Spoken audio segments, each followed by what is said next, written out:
Hi ഡേഴ്സ്, ഇത് കണ്ടോ, ഇതൊരു കായാണേ. സൗണ്ട് കേൾക്കാവോ? ഇതാണ് കിലുക്കിച്ചെടി എന്നാണ് ഇതിന് ഞങ്ങളൊക്കെ പറയുന്നത്. അതിന്റെ കായാണ്. എൻ്റെ കുഞ്ഞിലെ ഈ സാധനം ഇഷ്ടംപോലെ നമ്മുടെ പറമ്പിലും ഒക്കെ കാണുന്നതാണ്. ഇപ്പം ഇത് കാണാനേ ഇല്ല, അപൂർവമായിട്ടാണ് ഇത് കാണുന്നത്. ഇപ്പം ഇന്ന് ഒത്തിരി കാലങ്ങൾക്ക് ശേഷം ഈ ഒരു സംഭവം കണ്ടപ്പോൾ ഞാൻ ഇതിൻ്റെ കായങ്ങ എടുത്തതാണ്.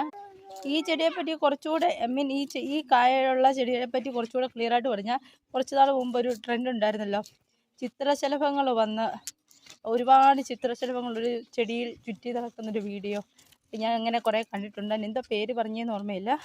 അത് സെയിം ചെടിയുടെ കാ തന്നെയാണിത്.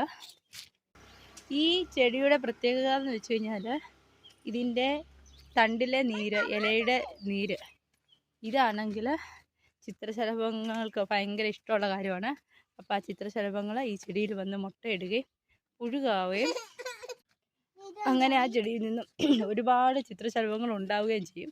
അതുപോലെ തന്നെ വീണ്ടും മുട്ടയിടാൻ വേണ്ടി ഒരുപാട് ചിത്രശലഭങ്ങൾ ഈ ചെടിക്ക് ചുറ്റും പറക്കുകയും ചെയ്യും. അപ്പോൾ അത് കാണാൻ നല്ലൊരു കാഴ്ചയാണ്. അപ്പോൾ ഈ വിവരം നിങ്ങളുമായി പങ്കുവയ്ക്കാനാണ് ഞാൻ വന്നത്. വീഡിയോ ഇഷ്ടമെങ്കിൽ ലൈക്ക് ചെയ്യുക, ചാനൽ സബ്സ്ക്രൈബ് ചെയ്യാത്തവരും സബ്സ്ക്രൈബ് ചെയ്യുക. Bye bye, see you soon.